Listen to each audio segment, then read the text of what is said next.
इतना कर लेंगे तो आप एक कॉम्प्रहेंसिव और मल्टी डायमेंशनल ऐसे मल्टी डायमेंशनल निबंध बहुत आसानी से लिख लेंगे।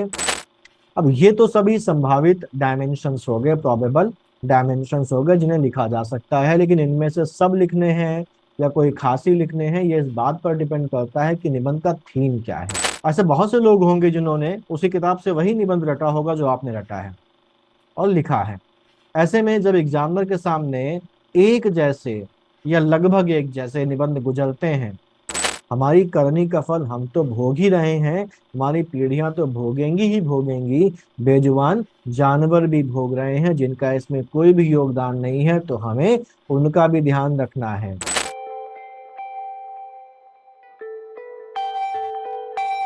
नमस्कार, यूपी विशेष प्लानर्स के एक नए वीडियो में आपका स्वागत है।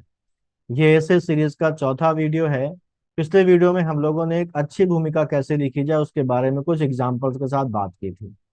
इस सीरीज को करते समय आप में से कुछ लोगों के दिमाग में ये बात भी आती होगी कि जब मार्केट में और इंटरनेट में बने बनाए निबंध भरे पड़े हैं तो आखिर निबंध लिखना सीखने में समय क्यों बर्बाद किया जा रहा है।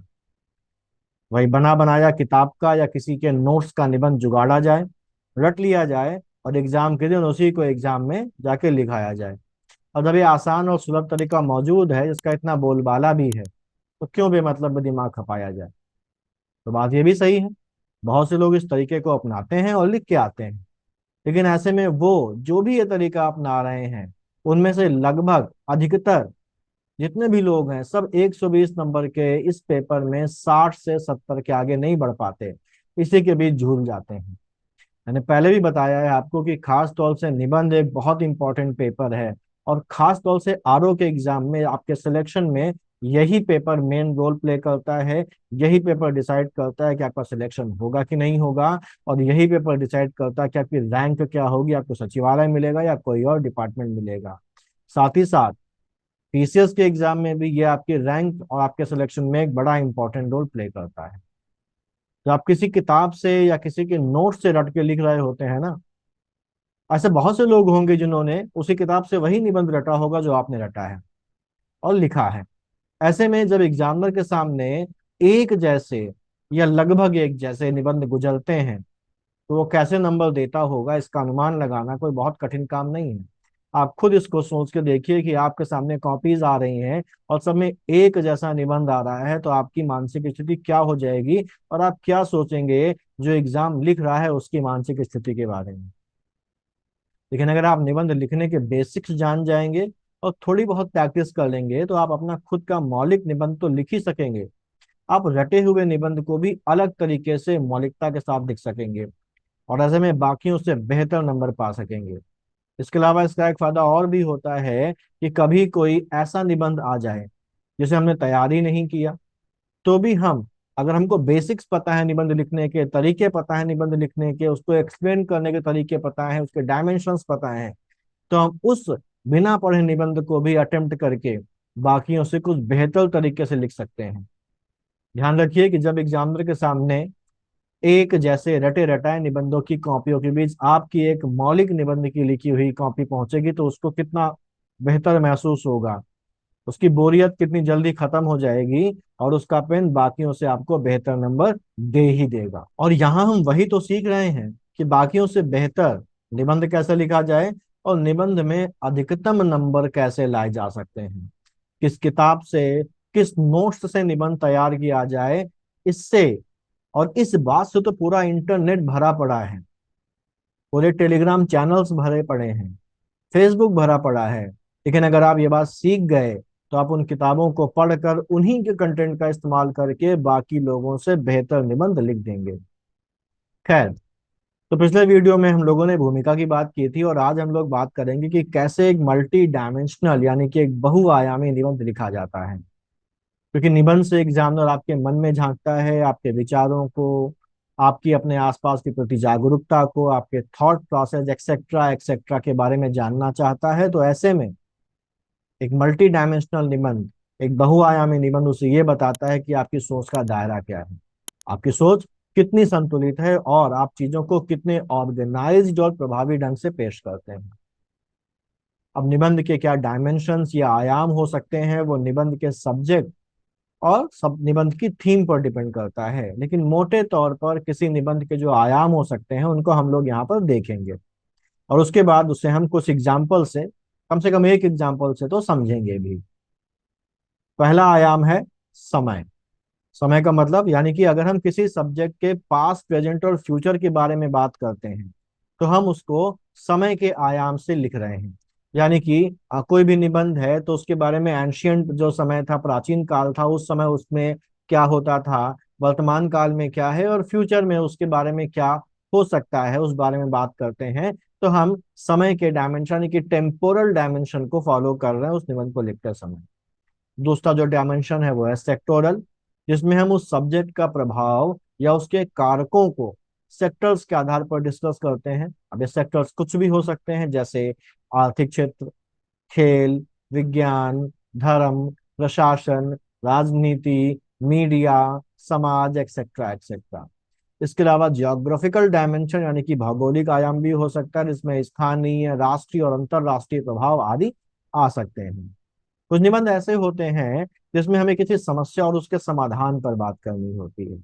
तो समस्या और समाधान भी एक निबंध के डायमेंशंस हो सकते हैं, और इन समस्या और समाधान के अंदर भी बहुत सारे डायमेंशंस हो सकते हैं।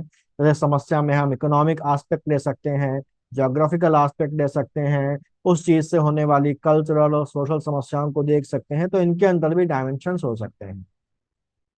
अब एक स्टैंडर्ड निबंध में मुख्यतः उसके सब्जेक्ट के ऐतिहासिक, भौगोलिक, सामाजिक, आर्थिक, राजनैतिक, प्रशासनिक और भी दूसरे डायमेंशंस की चर्चा करते हुए वहां सामने आने वाली समस्याओं या चुनौतियों और उनके समाधानों का उल्लेख करना चाहिए, उनका मेंशन करना चाहिए, और भविष्य में क्या किया जा सकता है इसके बारे में भी बात करनी चाहिए।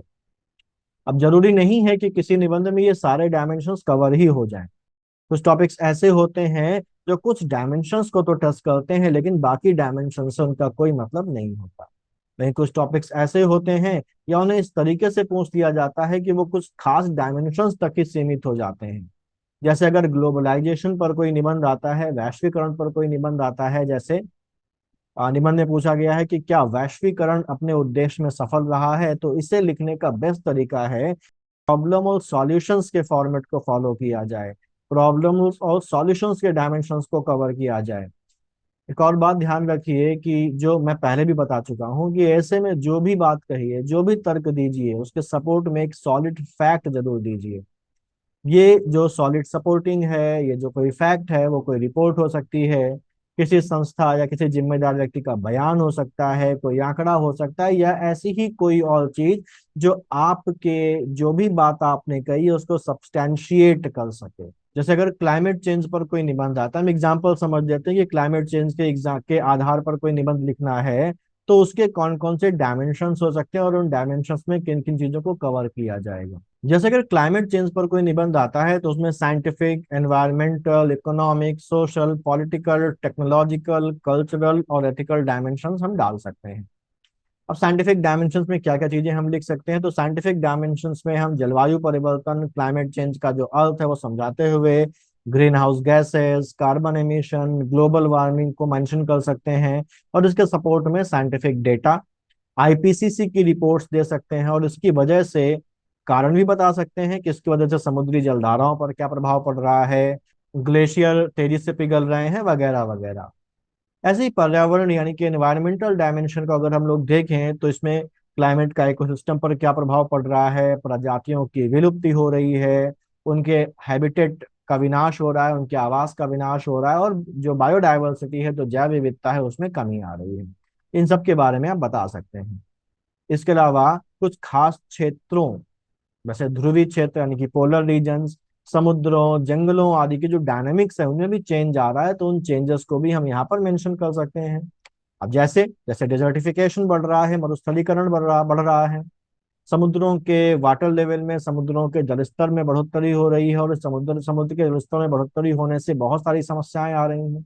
विस्थापन हो सकता है, बहुत सारी जो द्वीप हैं, बहुत सारी जो आइलैंड कंट्रीज हैं वो डूब सकती हैं, भारत का भी जो तटीय इलाका है उसके जलमग्न होने के खतरे हैं, और प्राकृतिक आपदाओं यानी कि जो नेचुरल डिजास्टर्स है, नेचुरल कैलामिटीज है, तूफान वगैरह, इनके आने की फ्रिक्वेंसी में भी इंक्रीज हुआ है। इन सब चीजों को आप अपने सपोर्ट में लिख सकते हैं एनवायरमेंटल डायमेंशन में। आर्थिक डायमेंशन यानी कि इकोनॉमिक डायमेंशन क्या होगा इसका, इसमें हम जलवायु परिवर्तन की वजह से जो आर्थिक खामियाजा उठाना पड़ रहा है, जो इकोनॉमिक कॉस्ट आ रही है, उसे बता सकते हैं। जैसे इंफ्रास्ट्रक्चर को डैमेज हो रहा है, अधिक प्राकृतिक आपदाएं, नेचुरल कैलेमिटीज आने की वजह से जो डिजास्टर रिकवरी एक्सपेंसेस हैं वो बढ़ रहे हैं। इससे जो एग्रीकल्चर है, फिशिंग है, टूरिज्म है और इंश्योरेंस जैसे सेक्टर्स हैं, जो इंडस्ट्रीज हैं, उनको नुकसान उठाना पड़ रहा है और उनकी जो प्रोडक्टिविटी है उसमें कमी आ रही है। इसकी वजह से देशों को अपनी इकोनॉमिक पॉलिसीज में चेंज करना पड़ रहा है और बहुत सारे नए टर्म्स जैसे कार्बन टैक्स, ग्रीन जो हरित निवेश है, रिन्यूएबल एनर्जी इंसेंटिव जैसे नए नए टर्म्स और नई नई नीतियां हमारे सामने आ रही हैं।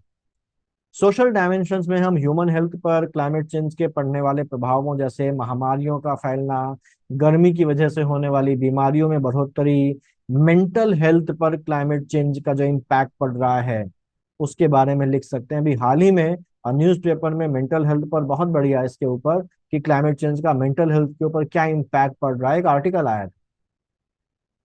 क्लाइमेट चेंज की वजह से माइग्रेशन विस्थापन भी एक बहुत बड़ी समस्या के रूप में उभर कर सामने आया है और इसके साथ ही क्लाइमेट रेफ्यूजीज, माइग्रेशन पैटर्न्स और शहरों में जो बढ़ती हुई भीड़ है, ओवर क्राउडिंग हो रही है, उसके बारे में भी लिख देंगे तो सोने पर सुहागा हो जाएगा। सोशल डायमेंशन में ही जलवायु परिवर्तन के कारण समाज में बढ़ती असमानता पर भी लिखा जा सकता है। जैसे उसकी वजह से गरीबों को अपनी आजीविका में, अपनी रोजी रोटी में समस्या आ रही है, किसानों की जो आजीविका कृषि है उसमें नुकसान हो रहा है। इसके साथ ही साथ अगर हम ग्लोबल लेवल पर देखें तो जो विकासशील देश हैं, डेवलपिंग कंट्रीज हैं, जो गरीब देश हैं, उनको भी बहुत सारी समस्याओं का सामना करना पड़ रहा है।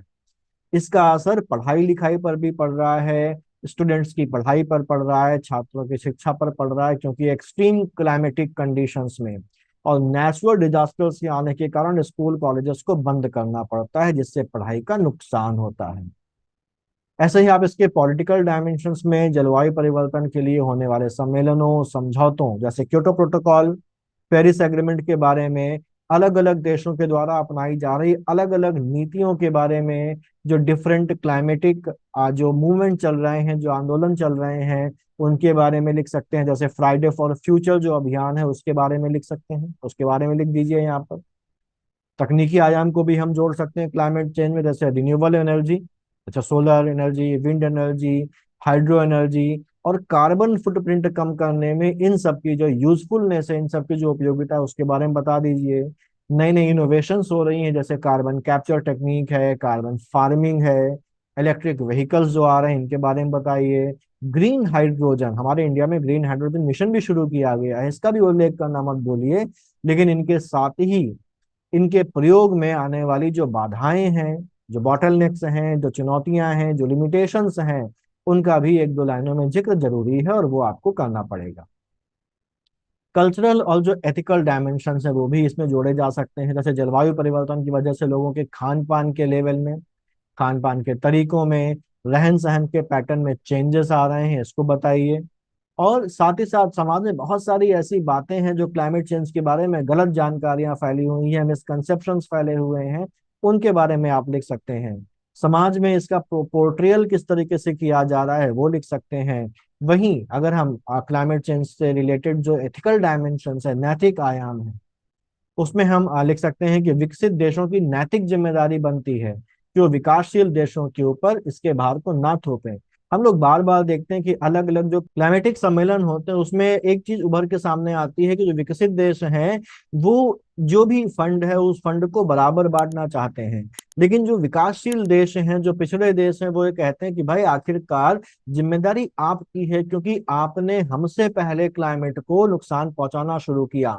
इंडस्ट्रियल रिवोल्यूशन आपके यहाँ पहले आई, आपने पहले कोयले को जलाना शुरू किया और बहुत ज्यादा ग्लोबल वार्मिंग आपकी वजह से ही, क्लाइमेट चेंज आपकी वजह से हो रहा है, तो इसका जो खर्च है, इसकी जो जिम्मेदारी है वो भी आपको ज्यादा उठानी चाहिए।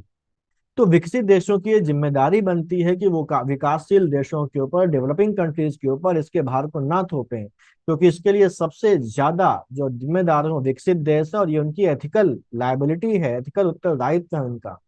ये भी लिखा जा सकता है कि इसके संबंध में जो नीति निर्माण किया जाए उसको करते समय एथिक्स का ध्यान रखा जाए, एथिकल जो अप्रोच है उसका ध्यान रखा जाए, और इकोनॉमिक डेवलपमेंट के साथ साथ एनवायरमेंटल कंजर्वेशन का एक बैलेंस बनाया जाए, और इस बैलेंस को ध्यान में रखते हुए पॉलिसीज का निर्माण किया जाना चाहिए। और हमारा जो लाइबिलिटी है, हमारा जो ऑब्लिगेशन है, हमारा जो उत्तरदायित्व है, वो हमारे खुद के प्रति ही नहीं है, क्योंकि ये पृथ्वी केवल हमारी नहीं है, केवल हम ही इस पृथ्वी में नहीं रहते हैं, और जीव जंतु भी रहते हैं, पेड़ पौधों का भी ये घर है। तो हमारा उत्तरदायित्व जो है वो उन जीवों के प्रति भी बनता है, वो बेजुबान जीव जो हमारी वजह से क्लाइमेट चेंज की परेशानी को झेल रहे हैं। हमारी करनी का फल हम तो भोग ही रहे हैं, हमारी पीढ़ियां तो भोगेंगी ही भोगेंगी, बेजुबान जानवर भी भोग रहे हैं जिनका इसमें कोई भी योगदान नहीं है, तो हमें उनका भी ध्यान रखना है। अब ये तो सभी संभावित डायमेंशंस हो गए, प्रोबेबल डायमेंशंस हो गए जिन्हें लिखा जा सकता है, लेकिन इनमें से सब लिखने हैं या कोई खासी लिखने हैं, ये इस बात पर डिपेंड करता है कि निबंध का थीम क्या है। और इसके इसके अलावा शब्द सीमा को तो ध्यान हमें रखना ही है, क्योंकि हमें आरओ में 600 शब्दों में लिखना है, पीसीएस में 700 शब्दों में लिखना है। तो अगर हम बहुत ज्यादा शब्द लिखेंगे, बहुत सारे डायमेंशंस को कवर करेंगे, तो हो सकता है शब्द सीमा ही हमारी क्लियर हो जाए, शब्द सीमा ही हम क्रॉस कर जाएं। तो हमको निबंध की थीम को पकड़ना है कि ये कौन से डायमेंशंस यहाँ पर सबसे ज्यादा सूट करेंगे लिखने, और उन डायमेंशंस को हम वहां पर लिखें। तो हमको डायमेंशंस सब देने की कोशिश करनी है, लेकिन शब्द सीमा का ध्यान रखना है। और अगर हम सब नहीं भी दे पाए तो हम सबसे इंपॉर्टेंट जो सबसे जरूरी है वो डायमेंशन तो एटलीस्ट दे ही दें। इसी तरह और भी दूसरे टॉपिक्स के लिए आप अलग अलग डायमेंशंस पर 3-4 लाइंस के नोट्स लिखकर तैयार करते जाइए। ये डायमेंशन सब में कॉमन है। जैसे हमारे पास ऐतिहासिक डायमेंशन सब में कॉमन होगा, इकोनॉमिकल डायमेंशन सब में कॉमन होगा, सोशल डायमेंशन, कल्चरल। तो ये डायमेंशन लगभग सब में कॉमन है। तो आप एक बेहतर होगा कि इन डायमेंशंस की एक टेबल बना लीजिए, और हर एक टॉपिक के लिए, हर एक विषय के लिए जिस पर निबंध आ सकता है, उससे रिलेटेड कंटेंट इस टेबल में ऐड करते जाइए। इतना कर लेंगे तो आप एक कॉम्प्रहेंसिव और मल्टी डायमेंशनल ऐसे मल्टी डायमेंशनल निबंध बहुत आसानी से लिख लेंगे। और ये काम जब आप करेंगे तो ये चीज ना केवल आपके निबंध में बल्कि आपके जीएस में भी बहुत काम आएगी। अगर आपने इसे कर लिया तो मेरी गारंटी है कि आप निबंध में टॉप स्कोरर्स में रहेंगे। तो इतना करिए। किसी और निबंध के टॉपिक के एनालिसिस की जरूरत हो तो कमेंट में मुझे जरूर बताइए। जहां तक निबंध की किताब की बात है और आपको लगता है कि इतनी मेहनत जायज नहीं है, तो बहुत सी किताबें बाजार में आती हैं।